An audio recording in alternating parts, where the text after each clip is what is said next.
Hello friends, स्वागत है एक बार फिर से एक नए टॉपिक के साथ। कल हमने पढ़ा था संज्ञा और आज हम इसके विकार पढ़ेंगे कि संज्ञा के विकार कौन-कौन से होते हैं। तो संज्ञा के 3 विकार माने जाते हैं, लिंग, वचन और कारक। आज हम इनको पढ़ेंगे कि लिंग क्या है, वचन क्या है और कारक क्या है, क्या इनके भेद होते हैं। आइए सर्वप्रथम हम लिंग के बारे में पढ़ लेते हैं।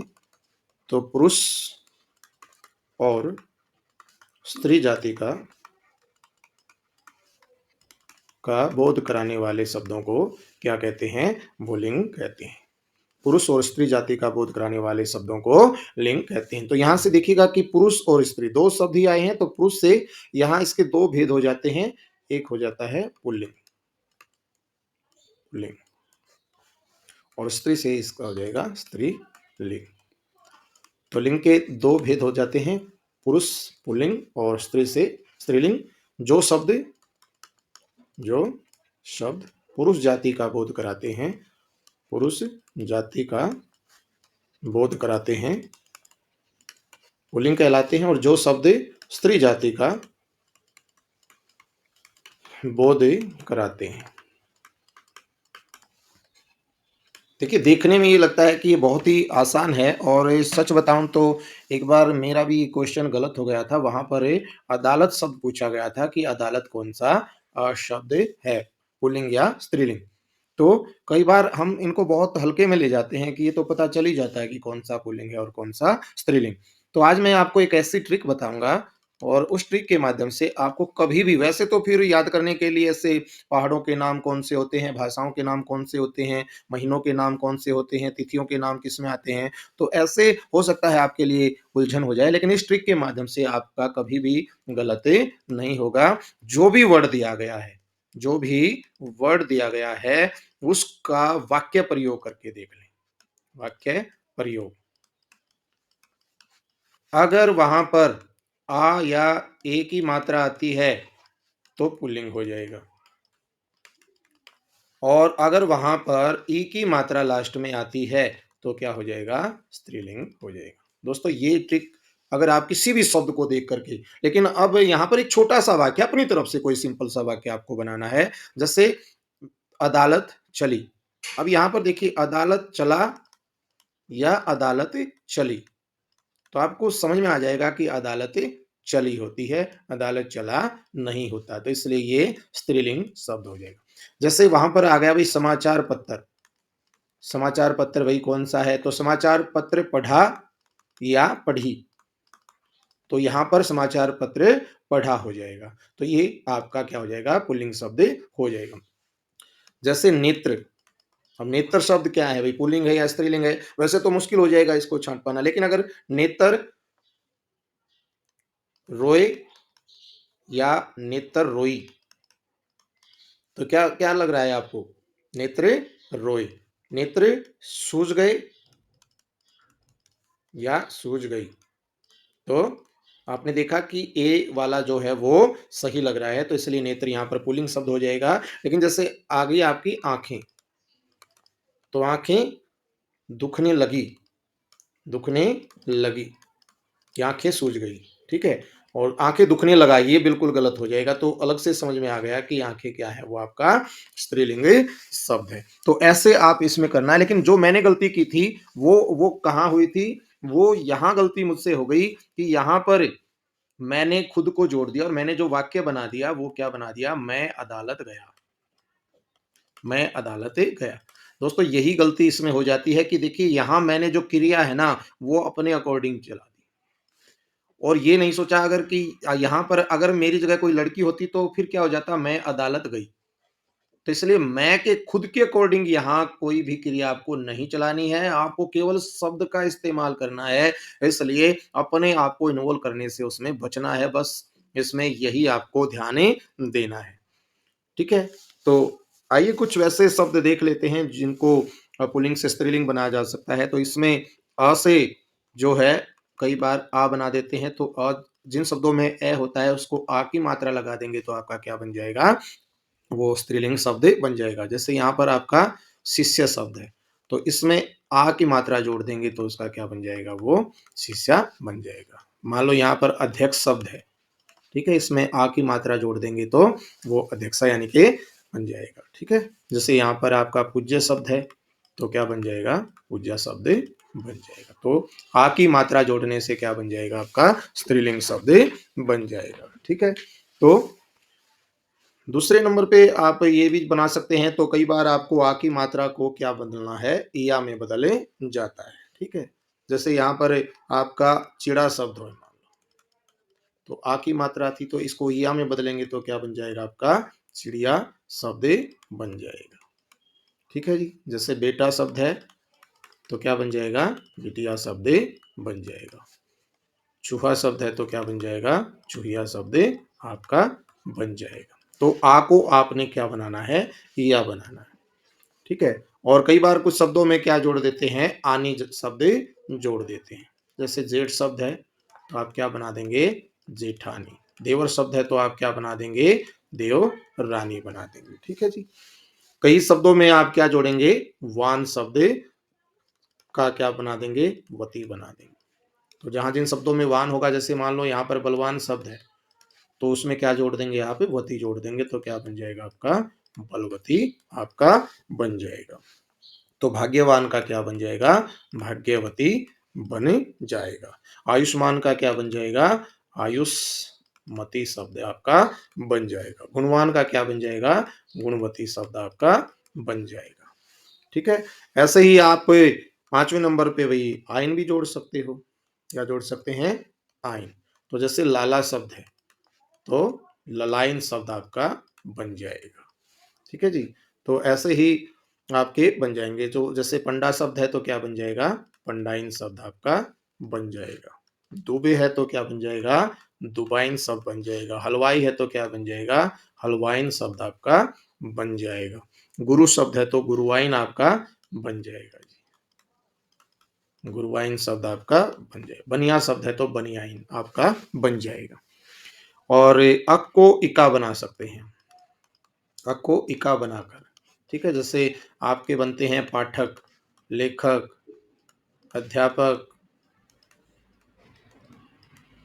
शिक्षक, ठीक है। इन सब में इका जोड़ देंगे तो क्या बन जाएगा, आपका पाठिका बन जाएगा, लेखिका बन जाएगा, ठीक है।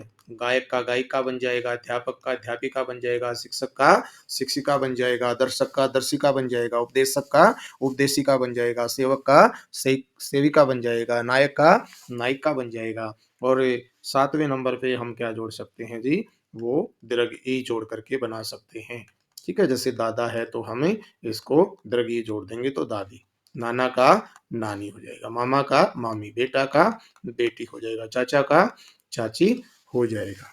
तो इस प्रकार हम इनको बना सकते हैं, ठीक है। तो ये हो जाएगा। और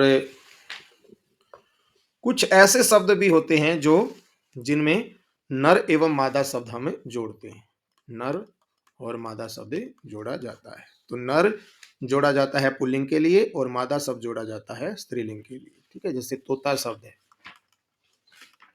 तो मादा तोता हम इसको बना देते हैं, ठीक है। बाज मादा बाज, कौवा मादा कौवा। तो ऐसे कुछ शब्द हैं जिनको हम बना सकते हैं, ठीक है जी। तो कुछ ऐसे शब्द हैं जिनको नर जोड़ सकते हैं, जैसे मछली शब्द है, क्या है मछली, तो हम क्या बना सकते हैं, नर मछली। तो नर कोयल, नर मैना, नर मक्खी, नर तितली, नर चील आदि भी इनको हमें बना सकते हैं। तो ये नित्य पुल्लिंग में आते हैं, जैसे तोता, भेड़िया, खरगोश, ठीक है। तो ये ऐसे शब्द हैं जिनको हमें बना सकते हैं। तो ये इनमें ज़्यादातर या तो इनके युगम के रूप में आपको पूछ लेगा भाई, जैसे वर का स्त्रीलिंग क्या होगा, तो वधु शब्द आपका बनेगा, ठीक है। वीर का क्या बनेगा, तो वीरांगना शब्द बन जाएगा। या फिर आपसे क्या बन जाएगा, जैसे फिर आपसे और क्या पूछ सकता है कि कोई एक शब्द दे देगा, जैसे स्टेट में पूछा गया था कि अदालत कौन सा शब्द है, और अखबार एक बार पूछा था कि अखबार कौन सा शब्द है, तो अखबार आप बताइएगा कौन सा शब्द है। तो अखबार मैंने क्या तरीका बताया था, इसको वाक्य में प्रयोग कर लेंगे। तो अखबार अगर हम इसको एक वाक्य में बनाए तो अखबार पढ़ी होता है या अखबार पढ़ा होता है, तो अखबार पढ़ा होता है, तो इसलिए ये कौन सा हो जाएगा, आ की मात्रा आने पर पुल्लिंग शब्द हो जाएगा। ठीक है, तो ये था आपका लिंग, और आगे है आपका वचन। आगे कौन सा है, दूसरा विकार जो है वो वचन है, जो एक या एक से अधिक का बोध कराता है। एक या एक से अधिक का बोध कराते हैं, जिसमें किसी व्यक्ति वस्तु की संख्या एक हो, जिन शब्दों से, तो क्या परिभाषा बन जाएगी, जिन शब्दों से एक अथवा अनेक वस्तुओं का बोध होता है, उसे क्या कहते हैं, वचन कहते हैं। तो वचन के दो भेद होते हैं, तो एक वचन और बहुवचन। ठीक है, जो वस्तु एक होती हैं वो एक वचन में होती हैं, और जो एक से अधिक होती हैं वो क्या होती हैं, बहुवचन होते हैं। आइए कुछ नियम देख लेते हैं इनके भी। इनका भी मैंने बताया था कि कुछ शब्द ऐसे आएंगे जिनको आपको पहचानना है कि ये एक वचन है या बहुवचन है, तो इसका भी जो ट्रिक है वो क्या बन जाएगी, वो ट्रिक आपकी बन जाएगी कि उसको वाक्य में प्रयोग करेंगे। जो शब्द दिया है वाक्य में प्रयोग करके आपको देखना है। अगर वो है आता है तो एक वचन, और अगर है आता है तो बहुवचन हो जाएगा। अगर वो आ की मात्रा में है तो एक वचन, और अगर एक ही मात्रा में आता है तो वो बहुवचन हो जाएगा। ठीक है, तो बहुत कुछ ऐसे मुश्किल शब्द आते हैं जो जिनमें, जैसे मैं आपको एक लिस्ट देता हूं, तो आप कोशिश करना कि वो एक वचन है या बहुवचन है। जैसे हस्ताक्षर शब्द आ गया, आग शब्द आ गया, प्राण शब्द आ गया, दर्शन शब्द आ गया, जनता शब्द आ गया, भीड़ शब्द आ गई। ठीक है जी, ये जैसे कुछ वर्ड आ गए, जैसे पानी आ गई, पानी आ गया, जैसे वर्षा शब्द आ गया। तो अब यहाँ पर अगर ये पेपर में आपसे पूछे जाएंगे कि कोई भी एक शब्द आ जाएगा कि आप बताइए कि इनमें से कौन सा एक वचन है और कौन सा बहुवचन है, तो अब आप ये बताने की कोशिश कीजिएगा कि इनमें से हस्ताक्षर शब्द क्या है, और आग, ऐसे देखेंगे तो शायद आपके गलत होने के चांसेस हो सकते हैं। लेकिन मैंने जो ट्रिक बताई है कि उस शब्द को आप क्या करेंगे, वाक्य प्रयोग करके देख लेंगे। अगर वो हैं या एक ही मात्रा में आता है तो बहुवचन, अगर एक मात्रा में आ की मात्रा में आता है तो एक वचन। जैसे मैंने हस्ताक्षर कर दिए हैं, मैंने हस्ताक्षर कर दिए हैं, तो यहाँ पर हमेशा है आएगा, कभी भी है नहीं आएगा। हस्ताक्षर कर दिया है ऐसे नहीं आएगा, क्या आएगा, हस्ताक्षर कर दिए हैं। तो इसका मतलब जो हस्ताक्षर शब्द है वो क्या है, बहुवचन शब्द है। जैसे कभी, हमेशा आप करेंगे आग लग गई, आग लग गई, तो कभी आग का आगे लग गई ऐसे कभी नहीं होगा, क्योंकि आग एक ही होती है और वो लग गई है, तो इसलिए आग क्या होगा, वो एक वचन होगा। और जैसे प्राण, तो कभी ये नहीं आएगा उसका प्राण उड़ गया, तो क्या आएगा, प्राण उड़ गए, तो ये प्राण जो है किस में आ जाएगा, वो बहुवचन में आ जाएगा। आपका दर्शन हो गया, ये वाक्य सही है, या आपके दर्शन हो गए, ये वाक्य सही है। तो हो गए वाला जो वाक्य है वो सही है, तो दर्शन शब्द आपके लिए क्या हो जाएगा, बहुवचन। मेले में बहुत जनता आई थी, ये सही है, या बहुत जनताएं आई थी, तो कभी जनताएं शब्द नहीं होता, तो जनता ही शब्द रहता है, तो जनता शब्द क्या है, वो एक वचन में आएगा। वहां भीड़ आई थी, कभी भीड़ें शब्द का प्रयोग नहीं होगा, तो भीड़ हमेशा एक वचन में ही प्रयोग होगा। खूब पानी बरसा, खूब वर्षा हुई, तो पानी और वर्षा का जो जल है वो एक जैसा ही है, तो इसलिए यहाँ पर कभी वर्षाएं हुई, कभी पानियां, ऐसा कोई वर्ड नहीं होता, तो इसका मतलब ये क्या होते हैं, एक वचन ही होते हैं। तो ये इसलिए थोड़ा सा इनको अगर वाक्य में प्रयोग करके देखते हैं और उसमें कोई चेंजेस नहीं हो रहा है, और या फिर एक ही मात्रा और अनुस्वार की मात्रा आ रही है, तो बहुवचन हो जाएगा, नहीं तो आपका एक वचन ही रहेगा। तो ये आपको ध्यान से समझना है, एक वचन और बहुवचन। आइए एक दो नियम सीख लेते हैं कि एक वचन से बहुवचन बनाते समय हम क्या क्या कर सकते हैं। तो जिनके पीछे आ की मात्रा होती है, तो उनको हम एक ही मात्रा में बदल देंगे, तो आपका बहुवचन शब्द बन जाएगा। जैसे लड़का शब्द है, तो हम इसका क्या बना देंगे, लड़के बना देंगे।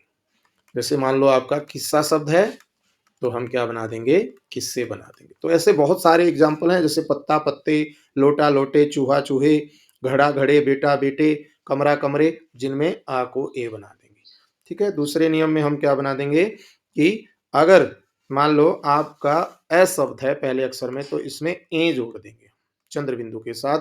ठीक है, तो सॉरी बिंदु अनुस्वार जोड़ देंगे। तो जैसे पुस्तक शब्द था आपका, तो हमने क्या बना दिया, पुस्तकें, ये बिंदु बन जाएगा। ठीक है, जैसे आपका आ जाएगा गाय, तो गाय आपका बन जाएगा। मेजें, ठीक है, मेज का मेजें, सड़क का सड़कें, ऐसे आपका बन जाएगा। ठीक है, तो ये गाय मेजें सड़कें इसमें आ जाएगा। ठीक है, लास्ट में कई शब्दों को जो आ की मात्रा रहती है या ई की मात्रा रहती है, उसमें हमें या शब्द जोड़ देते हैं। या जैसे तिथि शब्द है मान लो आपका, तो आप क्या बना दोगे, तिथियां, ऐसे बना दोगे। ठीक है, लिपि शब्द है तो क्या बन जाएगा, लिपियां। ठीक है, तो ऐसे आपका ये बन जाएगा। नीति शब्द है तो आपका क्या बन जाएगा, नीतियां आपका बन जाएगा। ठीक है, तो ये आपका नीतियां बन जाएगा। और तो यहाँ पर चौथे नियम में आपका क्या आ जाएगा, ई है तो उसको मान लो यहाँ पर दीर्घ ई है लास्ट में, तो पहले इसको जब भी हम इसका बहुवचन बनाएंगे उसको छोटी ई में बदल देंगे और उसके पीछे हम क्या जोड़ देंगे, या जोड़ देंगे। ठीक है, जैसे भैया आपका बेटी शब्द था, तो देखो यहाँ क्या है, दीर्घ ई है, तो पहले इसको हमें छोटी ई में बदल देंगे। तो छोटी ई में बदल देंगे तो ये हो गया, और फिर इसके पीछे क्या जोड़ देंगे, या शब्द जोड़ देंगे, तो क्या बन जाएगा, बेटियां। तो क्या बन जाएगा आपका, रोटियां। क्या बन जाएगा आपका, थालियां। ठीक है जी, तो ये बन जाएगा नदियां। तो ऐसे भी आप इनको इकारांत जो दीर्घ ई है आपका, उसको हर्षो ई करके उसके पीछे क्या जोड़ देंगे, हमें उसको या में जोड़ देंगे। और कुछ के पीछे जिनमें या शब्द होता है उनमें हमें चंद्र बिंदु जोड़ देंगे, जिनके पीछे या शब्द होता है उनको हमें या में बदल देंगे। ठीक है जी, जैसे मान लो आपका चिड़िया शब्द है, क्या शब्द है, चिड़िया, तो इसका क्या बन जाएगा, चिड़िया। क्या बन जाएगा, चिड़िया शब्द बन जाएगा। ठीक है, जैसे मान लो आपका कुटिया शब्द है, तो क्या बन जाएगा, कुटिया बन जाएगा। चूहिया शब्द है, तो क्या बन जाएगा, चूहिया बन जाएगा। तो इसमें आपको चंद्र बिंदु लगाना है। ठीक है, और कुछ ऐसे भी जो शब्द हैं जिनमें हमें ओकारांत यानी कि जिनमें ऊ होता है लास्ट में, जिनमें वही ए भी हो सकता है, जिनमें औ भी हो सकता है। ठीक है, और इनमें हम क्या जोड़ते हैं, लास्ट में ए जोड़ देते हैं। ठीक है, जैसे सेना शब्द आपका हो जाएगा, तो आपका क्या बन जाएगा जी, सेनाएं। क्या बन जाएगा, सेनाएं आपका बन जाएगा। जैसे गायिका शब्द है आपका, तो गायिकाएं, तो ये शब्द आपका बन जाएगा। महिला शब्द है तो क्या बन जाएगा, महिलाएं शब्द बन जाएगा। कविताएं शब्द बन जाएगा, कविता का क्या बन जाएगा, कविताएं बन जाएगा। रेखाएं बन जाएगा, माताएं शब्द आपका बन जाएगा। ठीक है, तो इस प्रकार आप एक वचन से बहुवचन बना सकते हैं। तो ये था आपका एक वचन और बहुवचन। ज्यादातर आपको इसमें वाक्य प्रयोग करके ही देखना है, फिर आपको मुश्किल नहीं होगी कि कौन से शब्दों का इसमें प्रयोग किया जाएगा। और तीसरा विकार है इसमें कारक, तो अब हमें कारक के बारे में पढ़ेंगे। तो कारक तीसरा, इससे भी एक रिलेटेड क्वेश्चन जरूर परीक्षा में पूछा जाता है कि कारक और उसके भेद कौन कौन से होते हैं। तो आइए सबसे पहले कारक किसे कहते हैं, तो संज्ञा या सर्वनाम के जिस रूप से उसका संबंध वाक्य में क्रिया के साथ जाना जाए, उसे कारक कहते हैं। संज्ञा या सर्वनाम के जिस रूप से उसका संबंध वाक्य में क्रिया के साथ जाना जाए, यानी कि क्रिया का उससे जो भी शब्द होगा उसके साथ उनका संबंध बताया जाए, उसे क्या कहेंगे, कारक। और कारक जो हैं वो 8 होते हैं हिंदी में। संस्कृत में ये 6 माने जाते हैं, जबकि हिंदी में कितने कारक होते हैं, तो वो 8 होते हैं। आइए उन 8 कारकों के बारे में हम जानते हैं। तो इसकी हम एक लिस्ट बना दें, तो यहाँ हो जाएगा आपका कारक और यहाँ हो जाएगा आपका चिन्ह। दोस्तों एक बार क्वेश्चन आया था कि कारक चिन्हों को क्या कहा जाता है, तो उपसर्ग आपको जो कारक चिन्ह हैं, उनको हमें प्रसर्ग के नाम से जानते हैं। ये क्वेश्चन एक बार पूछा था कि कारक चिन्हों को क्या कहा जाता है, तो हम यहाँ प्रसर्ग इनको भी कह सकते हैं। तो ये आपका हो जाएगा और फिर परिभाषा हो जाएगी इसकी और फिर हो जाएगा उदाहरण। तो ऐसे एक हम इनको बना लेंगे और इसमें देखते हैं, फिर आसानी हो जाएगी ऐसे लिस्ट को बनाकर समझने में आपको, और साथ-साथ में आपको वो अंतर भी समझ में आता जाएगा। आइए सबसे पहले देख लेते हैं, पहला जो है वो होता है कर्ता कारक। कर्ता कारक होता है, इसका चिन्ह जो होता है वो ने होता है और परिभाषा क्रिया को करने वाला। क्रिया को करने वाला क्या कहलाता है, वो कर्ता कारक कहलाता है। जो काम करता है, सब्जेक्ट जिसको आप बोलते हैं, जैसे राम पत्र लिखता है, राम पत्र लिखता है। तो लिखने का संबंध किससे है? लिखने का जो काम कर रहा है वो कौन कर रहा है? वो राम कर रहा है। तो जो भी काम करता है वो क्या कहलाता है? कर्ता कारक कहलाता है। तो ये कर्ता आपका हो जाएगा, यानी कि सब्जेक्ट। दूसरे नंबर पे आपका हो जाएगा कर्म कारक। इसका चिन्ह होता है को। ठीक है, तो क्रिया का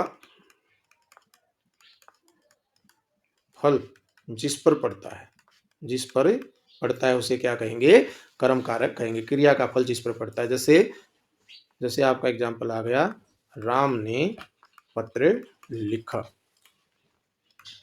तो क्रिया का फल किस पर पड़ रहा है? जो काम करने वाला है वो, उसका फल पड़ रहा है पत्र पर। तो यहाँ पत्र क्या है? हमारा कर्म कारक है।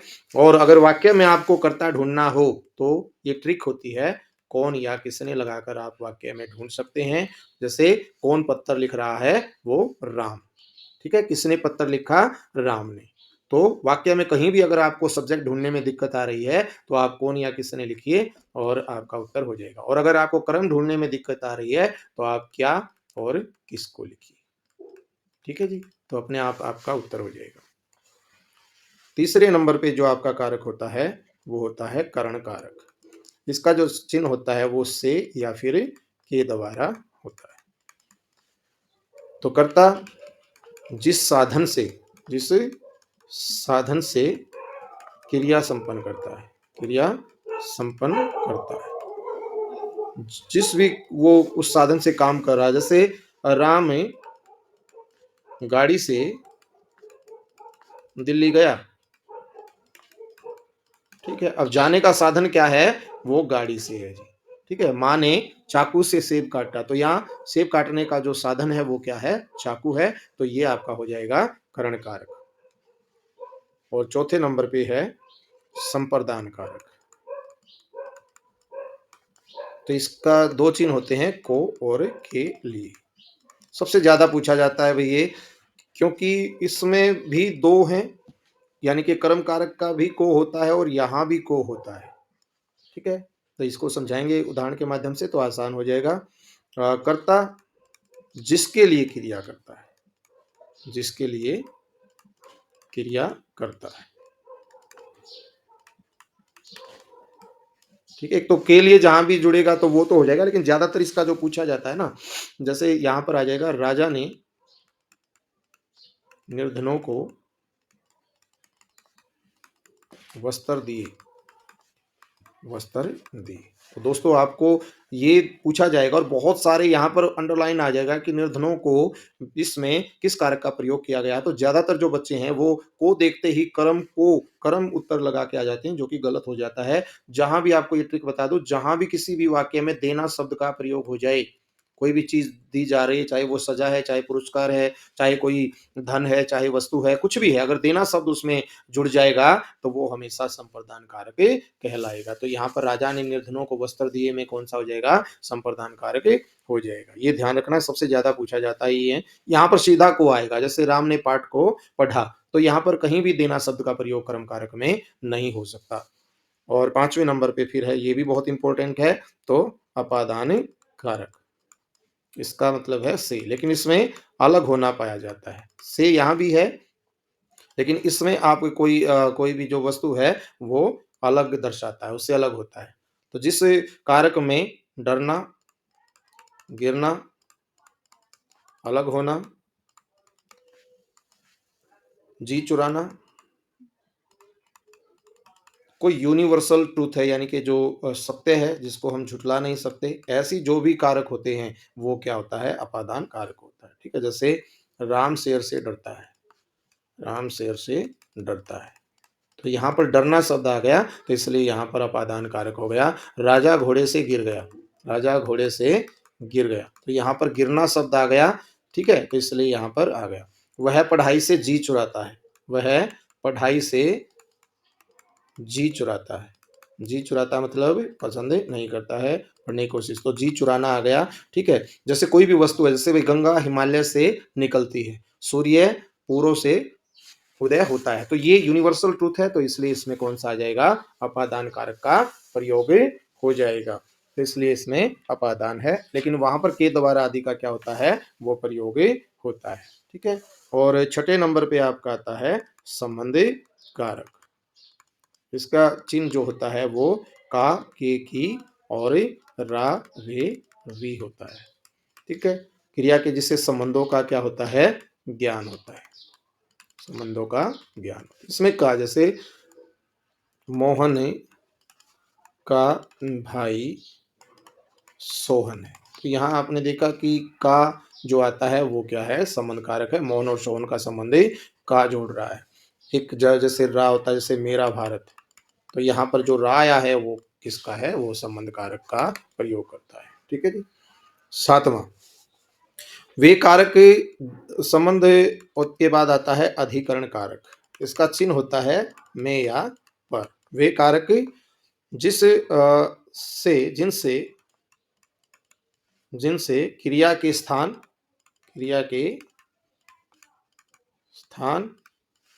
और आधार या आश्रय का बोध होता है, आश्रय का बोध होता है, वो क्या कहलाता है अधिकरण कारक कहलाता है। ठीक है? इसमें में पर लगता है, तो यहाँ पर जैसे खाना मेज पर लगा दिया, खाना मेज पर लगा दिया।